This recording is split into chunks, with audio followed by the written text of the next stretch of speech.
બાળકનો જન્મ થાય તો એમને આપણે સૌ જાણીએ છીએ કે દૂધિયા દાંત આવે છે અને આપણે લગભગ ઘરોમાં એટલી કેર નથી કરતા.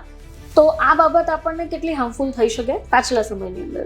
ડેફિનેટલી આપણા ટાઈમમાં કે હમણાંમાં એક મોટું મિસનોમર છે કે જ્યાં લોકો એમ કહે કે દૂધિયા દાંત જ તો છે, પડવાના છે ને નવા દાંત આવવાના જ છે, તો એમાં શું ટ્રીટમેન્ટ કરાવી? એવું નથી.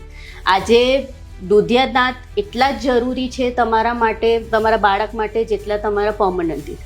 આજે દૂધિયા દાંત એની જગ્યા પર સારી રીતે હશે તો એ ખાલી બાળકને ચાવવામાં મદદ નથી કરતા, તે બાળકની સ્પીચ, જે બોલવાની એમની જે ધીરે ધીરે ડેવલપ થાય છે તેમાં હેલ્પ કરે છે. એમનું ચ્યુઇંગ એટલે કે કઈ રીતે ખાવાનું ખાવું જોઈએ તેમાં એ એમને હેલ્પ કરે છે.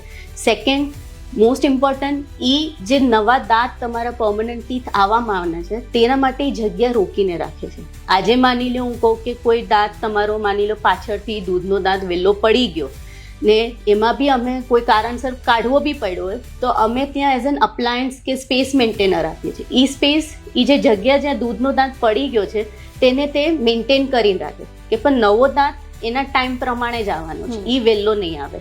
તો જ્યાં તમે મેન્ટેન નહીં કરશો તો એ સ્પેસ તમારી સંકળોજાઈ જશે કે પણ બીજા પર્મનન્ટ ટીથ જે દૂધિયા દાંતથી મોટી જ સાઇઝના છે તે આવવાના છે, એ સ્પેસ નાની થઈ જશે.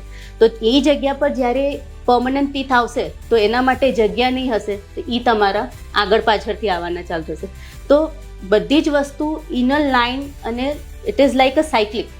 અગર એક વસ્તુ ખરાબ થઈ છે ને એનું તમે ટાઈમલી ધ્યાન નહીં આપશો તો ઓબ્વિયસ છે કે પાછળથી પ્રોબ્લેમ કરશે. Also available on YouTube, Spotify, Amazon Music and Apple Music.